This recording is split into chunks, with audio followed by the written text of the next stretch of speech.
आज मैं आपको एक कहानी सुनाना चाहता हूँ।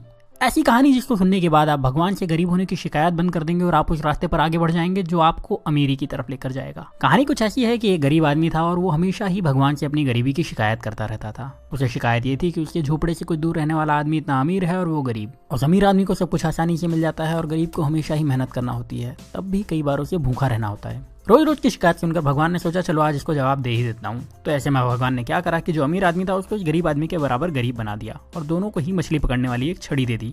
दोनों को एक बराबर का झोपड़ा दे दिया और दोनों के हालात बिल्कुल एक जैसे कर दिए। क्योंकि दोनों ही बराबर के गरीब थे और दोनों के पास मछली पकड़ने वाली छड़ थी, तो दोनों ही मछली पकड़ने लगे।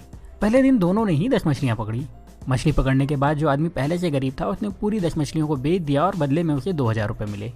अब इस आदमी ने अपने लिए और अपने परिवार के लिए अच्छा खाना खरीदा, थोड़ी मिठाई खरीदी और उस आदमी ने अपने पूरे परिवार के साथ मिलकर वो रात बहुत अच्छी तरीके से पार्टी करते हुए बनाई। लेकिन जो आदमी अमीर से गरीब हुआ था उसने सिर्फ 9 मछलियां बेची। उसने एक मछली को अपने परिवार के साथ मिलकर खा लिया और बाकी की 9 मछलियों को बेचकर 1800 रुपये कमा लिए। हालांकि ऐसा करने पर उसके परिवार को भूखा रहना पड़ा, लेकिन फिर भी उसने यही किया। अगले दिन उसने 1000 रुपये खर्च करके एक मछली पकड़ने वाली छड़ खरीदी और 500 रुपये एक इंसान को देकर अपने साथ काम करने के लिए रख लिया और 300 रुपये बचाकर रख लिए ताकि कभी जरूरत पड़े तो काम आ सके। अब अगले दिन जो इंसान पहले से गरीब था, जिसने अपनी मछली के सारे पैसे पहले ही खर्च कर दिए थे, उसे फिर से 10 मछलियां मिली। इस बार भी वही हुआ। शिकायत करने वाले शख्स ने अपनी सारी मछलियों को बेच दिया और उस पूरे पैसे को अलग अलग जगहों पर खर्च कर दिया। लेकिन जिस इंसान को भगवान ने गरीब बना दिया था उस इंसान को अब 20 मछलियां मिली। इस बार उसने 18 मछलियों को बेचा और 2 मछलियों को अपने परिवार के साथ खाकर सो गया। इस बार उसके परिवार को थोड़ा खाना ज्यादा मिला, लेकिन उनका पेट ठीक से भरा नहीं था। फिर भी किसी ने शिकायत नहीं की। अगले दिन फिर वही हुआ और जिस इंसान को भगवान ने गरीब बनाया था उसने 18 मछलियों को बेचे हुए 3600 रुपए से 2000 रुपए निकाल करके 2 छड़ और खरीदी और उसके साथ ही 3 लोगों को अपने साथ काम करने के लिए रख लिया, हर एक को 500 रुपए देकर के। उसके पास 100 रुपए अभी भी बचे थे, तो उसने वो पैसे बचत में लगा दिए। उस दिन भी शिकायत करने वाले को सिर्फ 10 मछलियां मिली, उसे 2000 रुपए मिले और उसने उन सारे पैसे को फिर से किसी न किसी जगह पर बहाने बना करके खर्च कर दिए और उसके पास जरा भी पैसे उसने नहीं बचाए। लेकिन दूसरे शख्स को शाम होते होते 40 मछलियां मिल चुकी थी।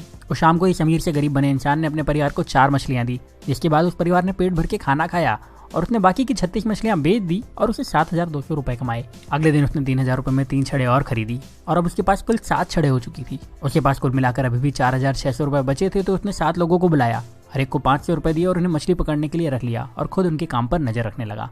इतना पैसा खर्च करने के बाद भी उस इंसान के पास 1100 रुपए बच गए थे। जब शाम हुई तो इस इंसान के पास 70 मछलियां थी। उसके पास पहले से ही 1100 रुपए थे। उसने दिन भर कोई काम नहीं करा था, तो वो ज्यादा थका हुआ भी नहीं था। उसके पास 7 छड़े थी जो कि इसकी ही थी, उसकी एसेट थी। उसके पास काम करने वाले लोगों की एक टीम थी जो उसके लिए काम करती थी। और शाम को इस इंसान ने 66 मछलियों को बेचकर 13,200 रुपए कमाए। उसके पास पहले के बचे हुए 1100 रुपए तो थे ही, मतलब अब उसके पास अच्छी खासी पूंजी भी थी और अब उसने परिवार को मछलियों के साथ अच्छा खाना भी खिलाया। अगले दिन उसने फिर से कुछ छड़े खरीदी, इस बार ज्यादा लोगों को काम पर रखा और पहले से ज्यादा पैसे कमाए। रात को परिवार के साथ मछलियां खाई और थोड़ा अच्छा खाना भी खाया। वो आदमी यही काम हर रोज करता रहा और थोड़े दिन में पहले से ज्यादा अमीर हो चुका था।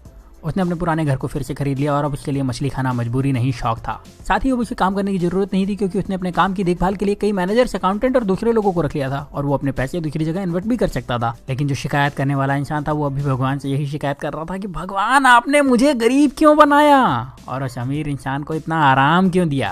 अब आप समझदार हैं, आप ये समझ चुके होंगे कि भगवान किसी का फेवर नहीं करते। वो सभी को एक जैसे ही देखते हैं, सभी को एक जैसे मौके देते हैं, सभी को एक जैसे संसाधन देते हैं, सभी को सफल और धनवान होने का अधिकार देते हैं। पर आपको ये भी समझना होगा कि दुनिया में कुछ भी फ्री नहीं मिलता। इस कहानी में भी आपने देखा कि उस इंसान ने गरीबी से वापस अमीर होने के लिए पहले कुछ समय तक आधा पेट खाना खाया, उसके बाद भरपेट खाना खाया, फिर भी बचत के साथ पैसे खर्च करे और अपने पैसे को सही तरह से इन्वेस्ट भी करता रहा। जबकि गरीब इंसान सिर्फ मजे में लगा रहा और शिकायत करता रहा और हमेशा गरीब बना रहा। अगर आपको लगता है कि अमीर इंसान रिच होने के लिए तकलीफें नहीं उठाते, तो ऐसा नहीं है। वो गरीबों से ज्यादा तकलीफ उठाते हैं। वो अपने आराम के लिए गरीब लोगों से ज्यादा मेहनत करते हैं पर शिकायत नहीं करते, और वो अपने पैसे का सही इस्तेमाल करते हैं, इसीलिए उन्हें अमीर होने का अधिकार भी है। तो अगर आप गरीब हैं तो अपनी गरीबी की शिकायत मत करिए, बल्कि उस काम को पूरी ईमानदारी से करिए जो आपको मिला है, ये सोच के कि उसमें ज्यादा से ज्यादा पैसे कैसे कमाया जाए, और अपने पैसे को सही तरह से खर्च करिए, अपने पैसे को सही तरह से इन्वेस्ट करिए। और जब आप ऐसा करेंगे तो आपको अमीर होने से कोई नहीं रोक पाएगा, कोई भी नहीं। अब यहाँ मैं आपसे एक सवाल करने वाला हूँ और कमेंट में उसका जवाब जरूर दीजिएगा। क्या आपको लगता है कि भगवान या किस्मत सच में आपकी गरीबी के जिम्मेदार हैं? और अगर अभी तक आप यही समझते थे तो आपने अपनी सोच बदली या नहीं? अपना जवाब मुझे कमेंट में जरूर बताइएगा।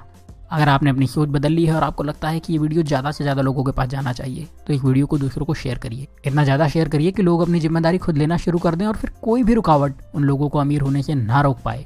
तो इस वीडियो को आप शेयर करिए फेसबुक पर, इस वीडियो को शेयर करिए अपने व्हाट्सएप पर, इस वीडियो को शेयर करिए अपने व्हाट्सएप के सारे दोस्तों के ग्रुप में। जहाँ आप शेयर कर सकते हैं वहाँ शेयर करिए। जितनी ताकत से शेयर कर सकते हैं उतनी ताकत से शेयर करिए। और अगर आपने चैनल को सब्सक्राइब नहीं किया है तो सब्सक्राइब करके बेल का बटन दबा दीजिए, क्योंकि ऐसे ही वीडियो में लेकर आता रहूँगा और आप में से आपका बेस्ट निकालने में आपकी मदद करते रहूँगा।